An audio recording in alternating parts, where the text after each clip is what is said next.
Hi everyone, स्वागत करती हूँ आप सभी का टीचिंग गोल्स के इस लर्निंग प्लेटफॉर्म पर। उम्मीद करती हूँ आप सभी लोग बहुत अच्छे होंगे। यहाँ पर मैंने आप सभी के लिए टीचिंग एप्टीट्यूड यानी कि शिक्षण अभिवृत्ति की क्लासेस को शुरू किया हुआ है, जो कि ना सिर्फ ईएमआरएस के एस्पिरेंट्स के लिए बल्कि अगर आप नवोदय विद्यालय समिति के एग्जाम में बैठने वाले हैं, जो कि सेम टीजीटी और पीजीटी लेवल पर आपका लिया जाएगा, तो वहां पर भी आपसे सेम टीचिंग एप्टीट्यूड पूछा जाएगा। तो आप चाहे किसी भी एग्जाम की प्रिपरेशन कर रहे हो, अगर उसमें आपको टीचिंग एप्टीट्यूड पूछा जा रहा है तो ये क्लासेस आपके लिए बहुत इंपॉर्टेंट है। इन क्लासेस का मैंने एक अलग से प्लेलिस्ट जनरेट कर रखा है, जिसका लिंक इस वीडियो के डिस्क्रिप्शन में आपको मिल जाएगा, या फिर आप डायरेक्टली प्लेलिस्ट में जाकर के चेक कर सकते हो। तो ये जो क्लासेस मैं आपको प्रोवाइड कर रही हूँ, इनको प्लीज आप सीरीज से जरूर देखिएगा। इससे पहले मैं आपके साथ 10 क्लासेस ऑलरेडी डिस्कस कर चुकी हूँ एंड आई होप आप सभी ने उन क्लासेस को देख लिया होगा और आप इन सभी क्लासेस को एंजॉय कर रहे हैं। आज जो मैं आपके साथ डिस्कस करने वाली हूँ वो काफी इंपॉर्टेंट टॉपिक है, जहां से आपसे क्वेश्चन बनेंगे कि फैक्टर्स अफेक्टिंग टीचिंग, जो शिक्षण होता है, जो कोई भी शिक्षक कर रहा होता है, उसको प्रभावित करने वाले कौन कौन से कारक होते हैं। तो हम यहाँ पर किसी भी एक कारक की बात नहीं करेंगे, कुछ ऐसे टर्म्स है यहाँ पर जिनसे रिलेटेड आपके ये फैक्टर्स बन जाते हैं। तो 5 टाइप्स आप यहाँ पर देख करके चलेंगे। One is teacher related factors, ऐसे फैक्टर्स जो डायरेक्टली शिक्षक से रिलेट करते हैं, जो कि आपके शिक्षण को प्रभावित कर सकते हैं। And second one is learner related factor, शिक्षार्थी संबंधित कारक कौन से होते हैं। थर्ड जो टाइप रहेगा वो आपका रहेगा लर्निंग एनवायरमेंट, जो वातावरण हम बच्चे को प्रोवाइड कर रहे हैं ड्यूरिंग टीचिंग लर्निंग में, तो वो एनवायरमेंट भी अफेक्ट करता है शिक्षण को। And the fourth one is support material, आप कौन सी सहायता सामग्री आप इस्तेमाल कर रहे हो, आप कौन सा एड इस्तेमाल कर रहे हो, कौन से वीडियोस का आप रेफरेंस दे रहे हो। ठीक है, तो जो इंस्ट्रक्शनल मटेरियल होते हैं, जो निर्देशात्मक सामग्री आप इस्तेमाल कर रहे हो अपने शिक्षण को प्रभावी बनाने के लिए, वो कारक भी यहाँ पर अहम रोल प्ले करते हैं। एंड लास्ट जो कि आपका इंस्टीट्यूशन रिलेटेड होता है, और आप कह सकते हो कि ये आपका 5 टाइप का है। आप कह सकते हो जो भी स्कूल रिलेटेड है, जहां पर सारी चीजें यहाँ पर ऑर्गेनाइज की जा रही है, वो आपका लास्ट लेवल पर यहाँ पर आ जाता है। तो 5 टाइप से जो फैक्टर्स है वो यहाँ पर हम स्टडी करेंगे। सबसे पहले हम बढ़ चलते हैं, सबसे पहले तो टीचर रिलेटेड फैक्टर्स की बात करेंगे। ये एक ऐसे कारक होते हैं जो डायरेक्टली किससे रिलेट करते हैं, शिक्षक से रिलेट कर रहे होते हैं। तो इसमें कुछ इंपॉर्टेंट पॉइंट्स है जो आपको समझ लेने हैं। सबसे पहला फैक्टर यहाँ पर बनता है सब्जेक्ट नॉलेज। एक शिक्षक के पास सब जो उसकी मूल चीज होती है, जो मेन चीज होती है शिक्षक की, वो क्या होता है, उसका कंटेंट का नॉलेज, उसका सब्जेक्ट का नॉलेज। आप जिस पर्टिकुलर विषय को पढ़ाने वाले हो उसका ज्ञान आपके पास है कि नहीं है। अगर उसका ज्ञान आपके पास है तो आप मल्टीपल एग्जांपल्स के थ्रू बच्चों की सारी क्वेरीज को कहीं ना कहीं सॉर्ट आउट कर सकते हो। आप मल्टीपल मेथडोलॉजी का इस्तेमाल करते हो, बच्चों को समझा सकते हो। आपको पता है एज ए टीचर की आपकी जो क्लासेस है उसमें किस लेवल के बच्चे बैठे हुए हैं, तो उनके अकॉर्डिंग आप उनके नीड्स को यहाँ पर कैटर करके चल सकते हो। ठीक है, तो विषय वस्तु का ज्ञान यहाँ पर होना बहुत जरूरी है। आप यहाँ पर सिंपल टू कॉम्प्लेक्स लेकर के जो है वो चीजों को जा सकते हो। सिंपल टू कॉम्प्लेक्स बहुत आसानी से, अगर आपको अपने सब्जेक्ट का ज्ञान है, सरल से जटिल चीजों की तरफ आप बहुत आसानी से बच्चों को लेकर के जा सकते हैं। तो सब्जेक्ट नॉलेज बहुत जरूरी है। अगर किसी के पास ये सब्जेक्ट नॉलेज ही नहीं है तो आप अपने कंटेंट को ना तो अच्छे तरीके से डिलीवर कर पाएंगे, ना ही आप अच्छे एग्जाम्पल्स के थ्रू उन बच्चों की हेल्प कर पाएंगे। तो सबसे पहला फैक्टर क्या है, सब्जेक्ट नॉलेज, जो कि होना बहुत जरूरी है, जो कि शिक्षण को प्रभावित करता है। Second one is teacher related factor में बात करते हैं अंडरस्टैंडिंग लर्नर्स, शिक्षार्थियों को समझना। जब आप अपने टीचिंग एप्टीट्यूड का सिलेबस चेकआउट करते हो तो वहां पर आपको पूछा भी गया है, आपसे क्वेश्चन भी पूछे जाएंगे अंडरस्टैंडिंग लर्नर्स। यानी लर्नर्स कौन हो जाते हैं, आपके स्टूडेंट हो जाएंगे। जब आप वहां पर जाएंगे तो आप किन क्लास के बच्चों को यहाँ पर पढ़ा रहे हो, आप पढ़ा रहे हो 6 to 12th क्लास के बच्चों को। और जो 6 to 12th क्लास के बच्चे वो कहीं ना कहीं अडोलेसेंस लेवल के अंदर लाई करते हैं, ध्यान दीजिएगा इस चीज को। तो आपको इन अडोलेसेंस लेवल के मतलब 11 से लेकर के और 18 साल तक के जो बच्चे हैं जो कि आप पढ़ाएंगे, आपको इनके बारे में सारी क्वालिटीज इनकी पता होनी चाहिए है। आप यहाँ पर मान के चलेंगे जो भी डेवलपमेंटल डोमेन्स है, ठीक है, विकासात्मक जो भी आयाम है डेवलपमेंटल डोमेन, जिसमें आपके बहुत सारे डोमेन्स आ जाते हैं, ये बच्चे किस तरीके से डेवलप कर रहे होते हैं। बात करें अगर मानसिक उसकी डोमेन की, अगर इंटेलेक्चुअल डोमेन की, आप कह सकते हो लैंग्वेज डोमेन, बच्चे का फिजिकल डोमेन, बच्चे का सोशल डोमेन, बच्चे का मोरल डेवलपमेंट, ये जो सारी चीजें हैं बच्चे, ये जो एडोलेसेंस लेवल के बच्चे होते हैं, इनका ये किस तरीके से डेवलपमेंट हो रहा होता है, ये एज ए टीचर आप सभी को पता होना चाहिए और आपसे क्वेश्चन पूछे भी जाएंगे। तो मैं 1 या 2 वीडियो में आपको ये पर्टिकुलर एक टॉपिक है वो भी आपको कवर कराऊंगी। ठीक है, तो एडोलेसेंस लेवल को बहुत अच्छी तरीके से आपने पढ़ना। यहाँ पर स्टेनली होल के बारे में हम यहाँ पर पढ़ेंगे। ये जो बच्चे हैं वो फिजिकली किस तरीके से डेवलप हो रहे होते हैं, मेंटली किस तरीके से डेवलप हो रहे होते हैं, वो हर एक चीज आपको पढ़नी होती है। तो एक टीचर को ये भी पता होना चाहिए कि मैं जिन बच्चों को पढ़ा रहा हूँ वो कितना मैच्योर है, कितना डेवलपमेंट उनका हो चुका है, फिजिकली भी, सोशली भी, मेंटली भी, लैंग्वेज में भी, हर चीज में। ओके, तो ये फैक्टर्स भी बड़ा अहम रोल यहाँ पर प्ले करता है। और टीचिंग एप्टीट्यूड को करने का रीजन ही यही है कि आप स्टूडेंट्स को पढ़ पाए, आपको पढ़ाना आए, किस तरीके से आप सारी चीजें करेंगे। बिकॉज सब्जेक्ट नॉलेज का जो ज्ञान है ये तो सब लोग रखते ही हैं, but how you will display the things, ये बहुत मैटर करती है। तो ये आपको ये सारी चीजें बताती है। नेक्स्ट है टीचिंग स्किल्स, शिक्षण कौशल। कौशलों में अब क्या आ जाता है कि आप अपने कंटेंट को कैसे प्रेजेंट करेंगे, आप प्रस्तुतिकरण कैसे यहाँ पर करेंगे, आपका कम्युनिकेशन कैसा रहेगा, आप संप्रेषण कैसे करेंगे, आप उनसे बोलेंगे कैसे।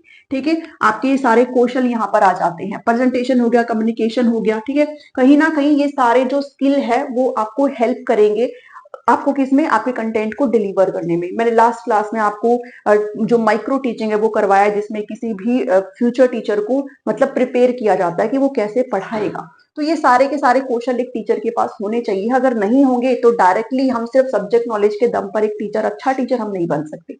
ठीक है, तो आपके पास ये ज्ञान होना जरूरी है कि हाउ यू विल डिस्प्ले, आप कैसे प्रेजेंट करेंगे, किन मेथोडोलॉजी का आप इस्तेमाल करेंगे, आपके सामने जो स्टूडेंट है वो कितने लेवल तक के है, वो कितना समझ सकते हैं, उनकी मेच्योरिटी कितनी है, ये हर चीज यहाँ पर वेरी करती है। तो कौशल होना बहुत जरूरी होता है।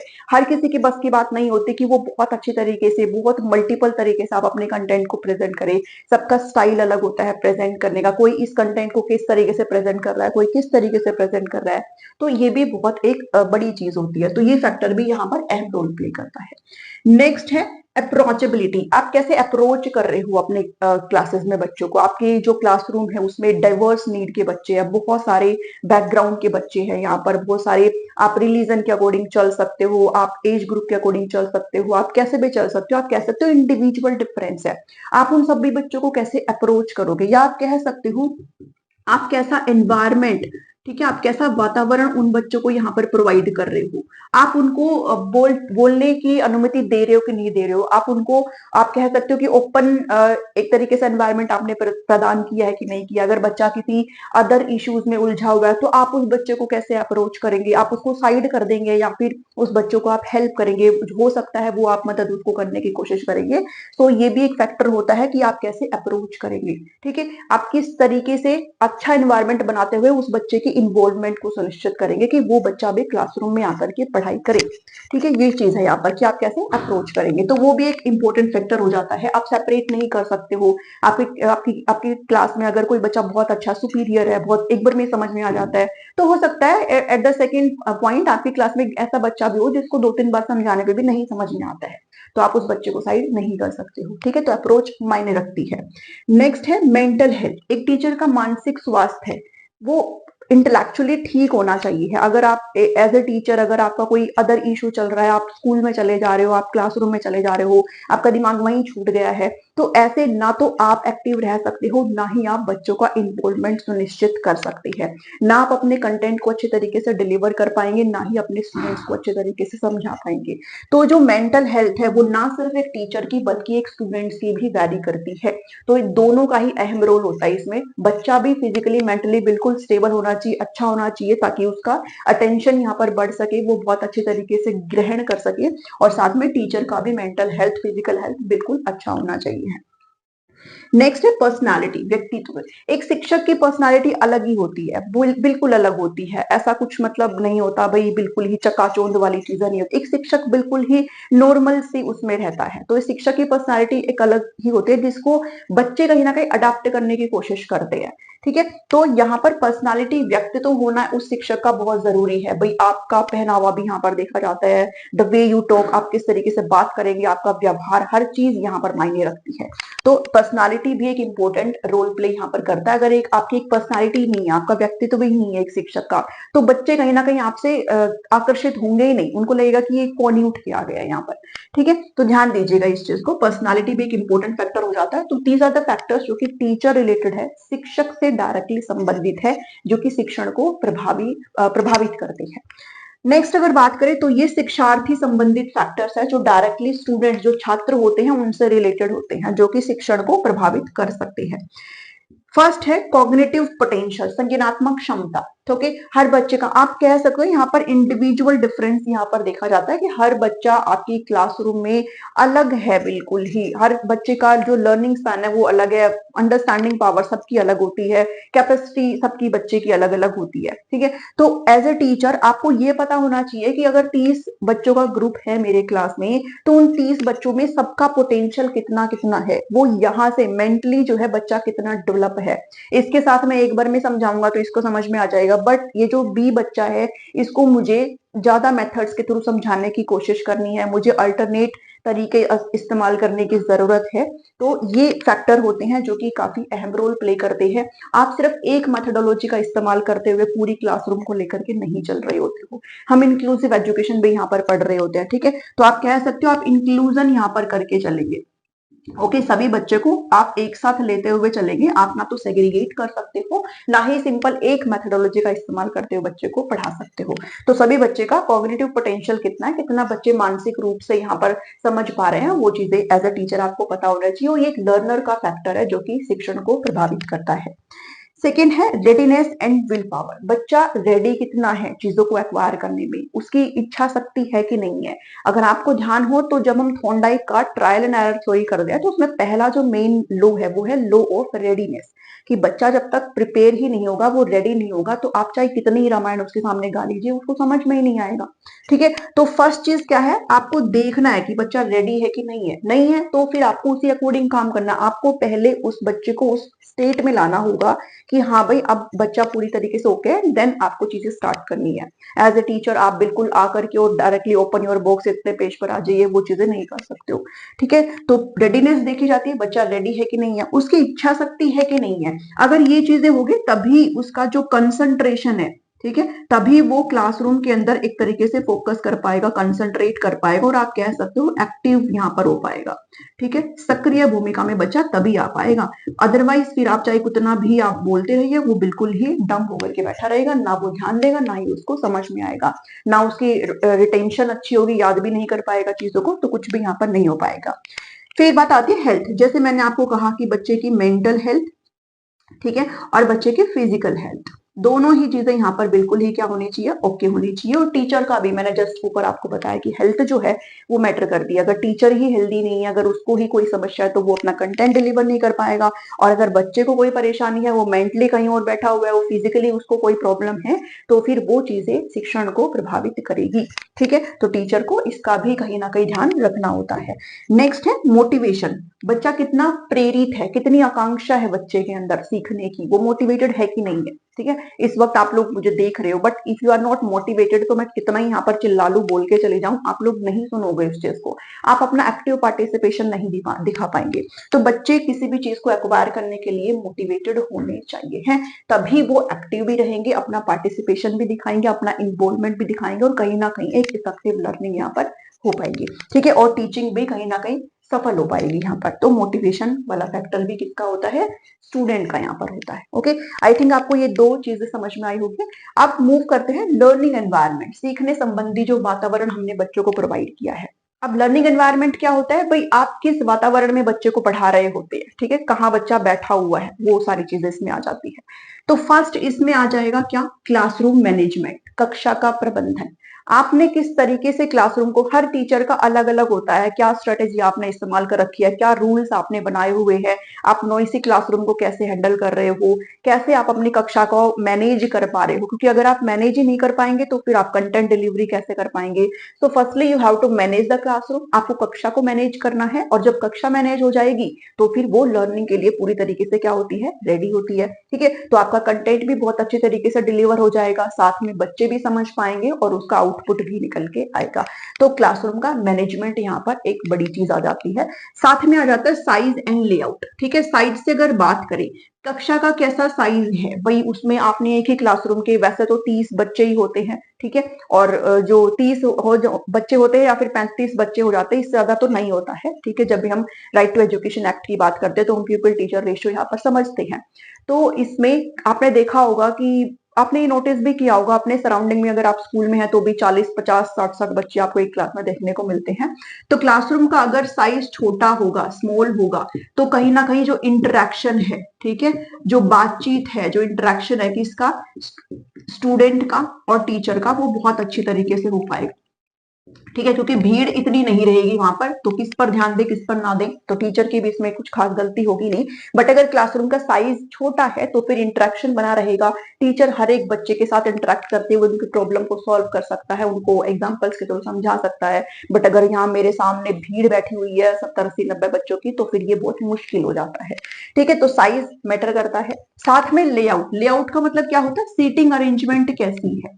ठीक है, समटाइम्स आपने भी ये चीज अपने उसमें करी होगी, अगर आप टीचर है अभी फिलहाल कहीं पे भी, प्राइवेट सरकारी कहीं पर भी, तो आप भी सीटिंग अरेंजमेंट करवाते हैं क्लासरूम में। आप अपने तरीके से बच्चों की सहूलियतों को देखते हुए आप सीटिंग्स को अरेंज करते हैं। ठीक है, अब वो विभिन्न तरीके से किया जा सकता है भाई, आगे पीछे वाले सीक्वेंस में आप कर सकते हो। आप ऐसे भी कर सकते हो कि बच्चा ग्रुप्स में भी अपनी भागीदारी शो करे, मतलब समूह वर्क भी यहाँ पर बच्चा कर सके, पीयर लर्निंग भी यहाँ पर बच्चे की हो सके। तो सीटिंग अरेंजमेंट भी यहाँ पर मैटर करती है, ये भी एक इंपॉर्टेंट फैक्टर होता है। नेक्स्ट है कंफर्ट एंड सेफ्टी। ठीक है, कंफर्ट एंड सेफ्टी, कंफर्ट में आप कह सकते हो बच्चा कितना यहाँ पर आरामदायक महसूस कर रहा है।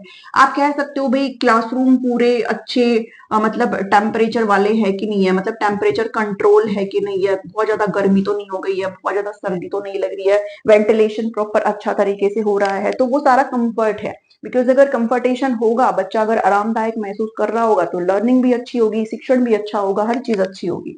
ठीक है, सेफ्टी का मतलब क्या है, कोई भी ऐसी चीज ना हो जो बच्चे की सेफ्टी के अगेंस्ट हो। ठीक है, बच्चा बिल्कुल सेफ हो, बिकॉज वो पढ़ने लिखने आया है, तो फिर उसी अकॉर्डिंग ये सारी चीजें होनी चाहिए। तो कंफर्ट और सेफ्टी यहाँ पर एक इंपॉर्टेंट फैक्टर रोल प्ले करता है। ये नहीं होगा तो फिर टीचिंग जो है वो अपने आप अफेक्ट हो जाएगी, प्रभावित होगी। ओपन डिस्कशन एंड कोलाबरेशन, अब यहाँ पर क्या है, अब जो लर्निंग एनवायरनमेंट दिया है उसमें ऐसा नहीं है कि भाई बच्चे आपस में एक दूसरे से बात नहीं कर सकते। बच्चों को आप अलाउ करेंगे अगर ओपन डिस्कशन के लिए, तो वो मल्टीपल क्वेश्चंस भी जनरेट करेंगे। ठीक है, कहीं ना कहीं कोलैबोरेशन का मतलब क्या हो सकता है भाई, यहाँ पर कि मिल करके ग्रुप में यहाँ पर कार्य हो रहा है। ठीक है, ग्रुप वर्क आप यहाँ पर कह सकते हो, पीयर लर्निंग यहाँ पर हो रही है, मिल करके चीजों को किया जा रहा है, और ये दो इंपॉर्टेंट अच्छी टर्म है। ठीक है, एक कोलैबोरेशन और एक कोऑपरेटिव लर्निंग, ये दोनों टर्म बहुत अच्छी होती है। तो ओपन डिस्कशन और कोलैबोरेशन यहाँ पर होना जरूरी है। अगर ये नहीं होगा तो ये भी शिक्षण को क्या करेगा, प्रभावित करेगा। तो लर्निंग एनवायरनमेंट में हम इन पॉइंट्स को डिस्कस करते हैं। नंबर 4 पे है सपोर्ट मटेरियल रिलेटेड, सहायता सामग्री संबंधित। सपोर्ट मटेरियल में क्या हो सकता है, सपोर्ट मटेरियल में हो सकता है हम किन किन एड्स का इस्तेमाल करते हैं। ठीक है, कौन कौन से हम रिसोर्सेज का इस्तेमाल कर सकते हैं भाई, किन किन स्रोत का, संसाधनों का इस्तेमाल कर रहे हैं हम, वीडियोस का इस्तेमाल कर रहे हैं, मैप्स का इस्तेमाल कर रहे हैं हम, किन चीजों का। ठीक है, सोशल मीडिया लाइक किसी भी सोशल जो चीजें हो जाती है उनका हम इस्तेमाल कर रहे हैं। तो वो सब क्या है, सपोर्ट मटेरियल, कि अगर टीचर पढ़ा रहा है तो आप जिन सामग्रियों का इस्तेमाल करते हुए हम पढ़ाते हैं वो क्या होते हैं, सपोर्ट मटेरियल होती है। ठीक है, लाइक अगर कोई डिजिटल बोर्ड से पढ़ा रहा है तो वो भी एक तरीके का सपोर्ट मटेरियल ही तो है, बिकॉज उसमें वो गूगल खोल करके फटाफट से पिक्चर्स के थ्रू चीजें समझा सकता है टीचर। ठीक है, तो सपोर्ट मटेरियल क्या है भाई, शिक्षण के लिए वो सामग्री जो सहायता सामग्री होती है, जो अतिरिक्त सामग्री हम इस्तेमाल करते हैं। ओके, तो वो सपोर्ट मटेरियल होते हैं। और टीचिंग एड्स हम पढ़ेंगे भी, जिसमें हम audio aids, visual aids and audio visual aids, ये सारी चीजें हम करेंगे क्लास के अंदर। तो ये मटेरियल कैसे प्रभावित करते हैं शिक्षण को, वो आपको समझना है। फर्स्ट वन इज, आपने कोई मटेरियल चूज कर लिया है, ठीक है, तो उसकी एक्सेसिबिलिटी होनी चाहिए, पहुंच होनी चाहिए उसकी। अब पहुंच से क्या है, पहुंच का मतलब ये है कि आपके क्लासरूम में मल्टीपल तरीके के बच्चे बैठे हुए हैं, कोई हो सकता है फाइनेंशियल बहुत अच्छा हो, कोई हो सकता है फाइनेंशियल थोड़ा अच्छा ना हो। तो आप ऐसे मटेरियल का आप इस्तेमाल कर रहे हो जो कि काफी महंगा है करके, तो वो बच्चा अफोर्ड कर सकता है। बट जो बच्चा कहीं ना कहीं फाइनेंशियली इतना स्टेबल नहीं है, वो बच्चा उसको नहीं कर सकता। जो गरीब तबके से है, जो रूरल रूरल एरिया का है, कोई बच्चा अगर डिसेबिलिटी वाला है, तो वो उस चीज को हो सकता है ना इस्तेमाल कर पाए, ना उस तक उसकी एक्सेस हो पाए, वो उस तक पहुंच ना बना पाए। तो आपका जो मटेरियल है वो आपको ऐसा चूज करना है कि आपके क्लासरूम में जितने भी बच्चे हैं उन सभी तक वो मटेरियल क्या हो जाए, पहुंच पाए। ठीक है, एक्सेस बच्चों की पहुंच पाए वहां तक। ठीक है, तो मटेरियल ऐसा होना चाहिए, अगर नहीं होगा तो फिर शिक्षण क्या होगा, प्रभावित होगा। सेकेंड वन इज रिलेवेंस, प्रासंगिकता। ठीक है, अब इसको आप कैसे समझ सकते हो, तो इसको आप यहाँ पर ऐसे समझ सकते हैं कि ये बेसिकली क्या है, कनेक्शन है। ठीक है, कनेक्शन है, संबंध है किसके बीच में, जो आपने टीचिंग सपोर्ट मटेरियल जो आपने लिया है वो आपको कुछ ऐसा चूज करना है जो कनेक्शन बनाता हो किसके बीच में, करिकुलम, यानी कि जो कंटेंट आप पढ़ा रहे हो वो उससे कहीं ना कहीं कनेक्ट होता हुआ हो। ठीक है, जो कंटेंट मैं करा रही हूँ मैं उसी से लिंक होते हुए ऐसे मटेरियल का इस्तेमाल करूँ जो बच्चों को और ज्यादा अच्छी तरीके से समझा पाए। बिकॉज एट द एंड ये जो मटेरियल होते हैं वो हेल्प के लिए होते हैं, शिक्षण को और प्रभावी करने के लिए होते हैं। ठीक है, तो उनमें क्या हो, रिलेवेंस हो, वो उस कंटेंट से रिलेटेड ही हो जो मैं आपको समझाने की कोशिश कर रही हूँ। This is relevance. ठीक है, नंबर 3 इज इंटरैक्टिविटी। इंटरैक्टिविटी का मतलब क्या है? इंटरैक्टिविटी का मतलब ये है कि आप कितना इंगेजमेंट यहाँ पर करवा पा रहे हैं बच्चे की। ठीक है, आप यहाँ पर कितना इंगेजमेंट यहाँ पर बच्चे की करवा पा रहे हैं, मतलब कितनी भागीदारी आप यहाँ पर बच्चे की करवा पा रहे हैं। बच्चा इसको कितना यूज कर पा रहा है, किसको, इस सपोर्ट मटेरियल को कितना यूज कर पा रहा है, और कैसा रिस्पॉन्स बच्चा के, कितना फीडबैक यहाँ पर बच्चा ला पा रहा है, कितना आउटपुट बच्चा यहाँ पर ला पा रहा है, किससे, इस सपोर्ट मटेरियल से। अगर वो आउटपुट ही नहीं ला पा रहा है, उसके वो काम की ही नहीं है, बच्चा इन्वॉल्व ही नहीं हो पा रहा है उससे, तो फिर वो बिल्कुल यूजलेस हो जाएगा। ठीक है, तो ये क्या है, इंटरैक्टिविटी आप कह सकते हो। Next fourth one is quality, गुणवत्ता। ये जो सपोर्ट मटेरियल आप इस्तेमाल कर रहे हो इसमें गुणवत्ता होनी चाहिए। क्वालिटी की अच्छी टर्म होती है, एक पॉजिटिव टर्म होती है, और उसमें गुणवत्ता मतलब अच्छा होना चाहिए, उससे रिलेटेड होना चाहिए, आपने जिस पर्पज के लिए उसका इस्तेमाल किया है।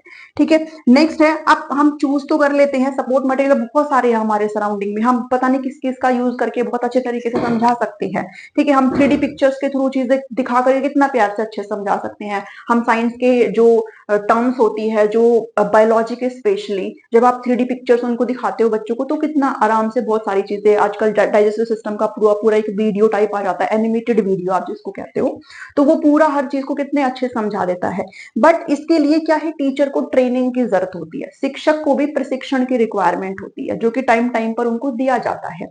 तो अगर उस शिक्षक को पता ही नहीं है कि वो सपोर्ट मटेरियल मुझे ऐसे दिखाना है, उन बच्चों को ऐसे प्रेजेंट करना है, उसको पता ही नहीं है, तो फिर उसका कोई फायदा ही नहीं है, चाहे वो कितना ही एडवांस हो, कितना ही अच्छा हो, कितना ही वो बच्चों का भला कर पाए। लेकिन जब उस टीचर को ट्रेनिंग ही नहीं है, उसको वो प्रशिक्षण है ही नहीं, तो फिर ये भी कहीं ना कहीं अफेक्ट करेगा। ठीक है, इस शिक्षण को। तो सपोर्ट मटेरियल के भी ये सारे पॉइंट्स हो जाते हैं जो कि शिक्षण को प्रभावित करते हैं। एंड लास्ट में हम यहाँ पर बात करेंगे इंस्टीट्यूशन रिलेटेड फैक्टर्स। इंस्टीट्यूशन हो सकता है, लाइक आप कह सकते हो स्कूल रिलेटेड फैक्टर। ठीक है, अब इसके कौन कौन से फैक्टर आ जाते हैं, इसमें सबसे फर्स्ट ऑटोनॉमी। ऑटोनॉमी का मतलब क्या होता है, स्वायत्तता। ठीक है, आप इसको, स्पेस नहीं है तो आप इसको अपने टर्म में जो है वो लिख लीजिएगा। ऑटोनॉमी का मतलब ये होता है कि आपने देखा होगा जो सराउंडिंग में स्कूल्स होते हैं, जो लाइक स्पेशली जो प्राइवेट स्कूल्स होते हैं, वो टीचर्स पर इम्पोज करते हैं चीजों को कि आपने ऐसे पढ़ाना है, ऐसा नहीं पढ़ाना है, ये रिजल्ट आना चाहिए है, यही आना चाहिए है करके। तो टीचर को एक तरीके से फ्री नहीं छोड़ा जाता है कि वो अपने खुद के एग्जाम्पल्स के थ्रू, खुद की चीजों के थ्रू वो बच्चों को समझा पाए, और जो कि टीचर को पता होता है, उसका सब्जेक्ट नॉलेज उसके पास है, कोई और उसको समझा नहीं सकता है। तो टीचर को ऑटोनॉमी यहाँ पर नहीं दी जाती है कि वो फ्री, मतलब बिल्कुल फ्री होकर के बच्चों को अच्छे तरीके से समझा सके। कई बार टीचर सोचने में मजबूर हो जाते हैं कि मैं इसका यूज करूं कि नहीं करूं, स्कूल वाले क्या बोलेंगे करके। ठीक है, तो ऊपर से कहीं ना कहीं प्रेशर टाइप होता है, ऑटोनॉमी में नहीं होता। टीचर जो है स्वतंत्र नहीं होता अपने शिक्षण को करने के लिए, तो ये भी एक फैक्टर होता है जो कि प्रभावित करता है शिक्षण को। Second one is infrastructure. ठीक है, इंफ्रास्ट्रक्चर का मतलब क्या होता है, बुनियादी ढांचा। ठीक है, अब ये आप सभी को पता है, क्लासरूम कैसे है, बेंच वगैरह ठीक है कि नहीं है, पंखे वगैरह, ये सारी चीजें। ठीक है, बेसिक इंफ्रास्ट्रक्चर जो कि स्कूल के अंदर होता है वो कई बार अच्छा नहीं होता, तो जब अच्छा नहीं होगा तो बच्चे उसमें आरामदायक तरीके से बैठ नहीं पाएंगे, शिक्षक को भी परेशानी होगी, तो वो इनडायरेक्टली किसको प्रभावित करेगा, वो शिक्षण को ही तो प्रभावित करेगा। ठीक है, वेल क्वालिफाइड टीचर्स, मतलब योग्य शिक्षक यहाँ पर नहीं हो पाते हैं। एंड ये आप सभी ने देखा भी होगा। ठीक है, तो योग्य शिक्षक कई बार नहीं हो पाते हैं। अब सरकारी स्कूल में तो जितने भी जाते हैं वो सभी क्लीन जाते हैं, लाइक बहुत अच्छे पढ़े लिखे एंड बिल्कुल वेल क्वालिफाइड टीचर्स जाते हैं।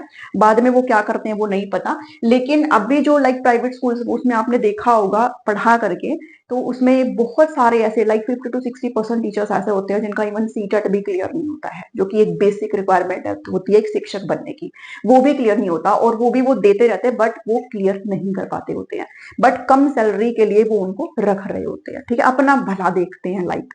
तो स्कूल वाले तो वेल क्वालिफाइड टीचर्स नहीं मिल पाते, तो उससे भी क्या होगा, वो कंटेंट अच्छे से देख, क्योंकि उनके पास इतना ज्ञान ही नहीं है, उतना नॉलेज ही नहीं है। नॉलेज होता तो फिर वो चीजें क्लियर हो जाती, तो नॉलेज नहीं है करके तो वो भी कहीं ना कहीं शिक्षण रुझान को क्या करेगी, प्रभावित करेगी। जहां पर एक ऐसा योग्य कैंडिडेट जिसको नॉलेज बहुत अच्छी है, वो अच्छे एग्जाम्पल्स के थ्रू, बढ़िया मेथड्स के थ्रू बच्चों को समझा सकता है, वहीं पर एक ऐसा टीचर है जिसके पास कम नॉलेज है, तो वो उसी तरीके से कंटेंट की डिलीवरी भी करेगा।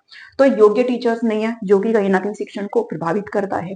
ठीक है, देन है टीचर स्टूडेंट रेशियो। आपने देखा होगा कि लाइक एडमिशन पे एडमिशन, एडमिशन पे एडमिशन होते रहते हैं। तो आपको पता है लाइक पीआरटी के लिए हम लोग आरटी के अंदर पढ़ते हैं, ठीक है, प्री प्राइमरी आप यहाँ, सॉरी प्राइमरी आप कहेंगे यहाँ पर, पीआरटी के लिए, टीजीटी के लिए। तो यहाँ पर 30:1 का होता है और ये 35:1 का होता है, यानी कि 30 बच्चों पर एक शिक्षक होगा, 35 बच्चों पर एक शिक्षक होगा। बट यहाँ पर स्कूल के अंदर क्या होता है, 60-60 बच्चे, 45-40-50 बच्चे यहाँ पर बैठे रहते हैं, तो उनके ऊपर एक शिक्षक होता है। तो वो भी कहीं ना कहीं इन्वॉल्वमेंट नहीं हो पाएगा, इंटरेक्शन नहीं हो पाएगा, हर बच्चे की तरफ टीचर ध्यान नहीं दे पाएगा। ध्यान नहीं दे पाएगा तो प्रभावित क्या होगा, यहाँ पर शिक्षण प्रभावित होगा, लर्निंग यानी कि अधिगम यहाँ पर प्रभावित होगा। तो ये कुछ फैक्टर्स हमने यहाँ पर देखे हैं जो कि आपको ध्यान में रखने हैं और आपको एग्जाम में पूछे जा सकते हैं। आई होप आपको ये क्लास अच्छी लगी होगी। आप चाहो तो इसका स्क्रीनशॉट ले सकते हो। ठीक है, अगर आपको वीडियो अच्छी लगी है तो आपको प्लीज इस वीडियो को जरूर से जरूर लाइक करिएगा। चैनल पर नए हैं तो सब्सक्राइब प्लीज कर लीजिएगा। अब मैं आपसे मिलती हूँ नेक्स्ट वीडियो में। Thank you, thanks for watching.